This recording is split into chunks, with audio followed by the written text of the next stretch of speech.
belajar materi tentang, tadi kita akan mempelajari materi tentang apa? Siklus air hujan. Betul, siklus air hujan. Nah, di sini Ibu membawa media untuk kita mempelajari tentang bagaimana siklus air itu terjadi.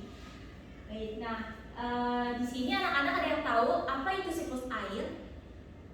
Proses apa? Proses jadinya hujan. Proses yang berulang. Baik, betul. Yang dibilang sama anak-anak itu betul. Ibu akan melengkapi. Jadi siklus air itu adalah sebuah sirkulasi atau perputaran air yang terjadi dari muka bumi lalu ke atmosfer dan akan kembali lagi ke bumi. Nah, kira-kira perputaran air tersebut yang terjadi itu bagaimana ya? Kita akan belajar di sini. Bisa diperhatikan? Bisa. Ibu sudah mempunyai medianya di sini. Anak-anak, Ibu mau bertanya, ini apa ya? Laut, air. Baik, ini kita ibaratkan seperti air laut, air danau, dan juga sungai. Lalu di sini ada apa? Gambar apa? Awan. Di sini Matahari. Kalau ini Air hujan ya. Nah, baik anak-anak, di sini Ibu akan menjelaskan tentang proses siklus air itu terjadi.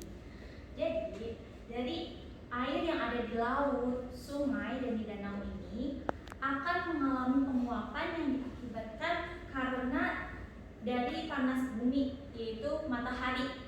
Jadi air yang ada di danau ini akan naik ke atas yang disebut proses ini dengan penguapan atau proses evaporasi.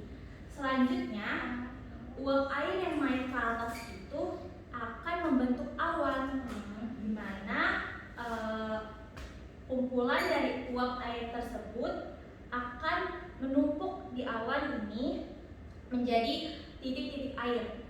Dia akan menumpuk di awan tersebut. Ini dinamakan prosesnya itu kondensasi atau pengembunan. Lalu angin membawa awan tersebut, dibawa oleh angin awannya ke dataran tinggi.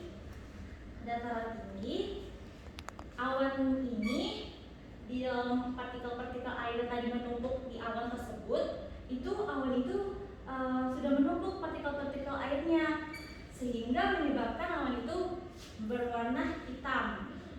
Karena membentuk banyaknya partikel-partikel air. Karena awan tersebut tidak mampu untuk membendungnya, selanjutnya air-air tersebut turun yang dinamakan dengan proses hujan. Karena awan tersebut tidak mampu lagi membendung kumpulan-kumpulan titik-titik air tadi, mengakibatkan proses hujan, di mana proses ini dinamakan dengan presipitasi. Selanjutnya, air hujan yang turun ke dataran tinggi ini akan mengalir airnya kembali ke laut, danau, dan sungai ini, di mana siklus ini akan menciptakan proses air yang berlangsung secara terus-menerus. Jadi itulah proses dari siklus air anak-anak. Nah, bagaimana anak-anak sudah paham dengan penjelasan Ibu? Paham, Ibu. Hal tadi yang pertama itu dia dinamakan Evaporasi atau sebuah proses penguapan. Selanjutnya yang uap air tersebut mengumpul, kondensasi itu proses pengembunan. Selanjutnya dia akan mengalami hujan, presipitasi, dan akan kembali lagi ke laut. Sudah paham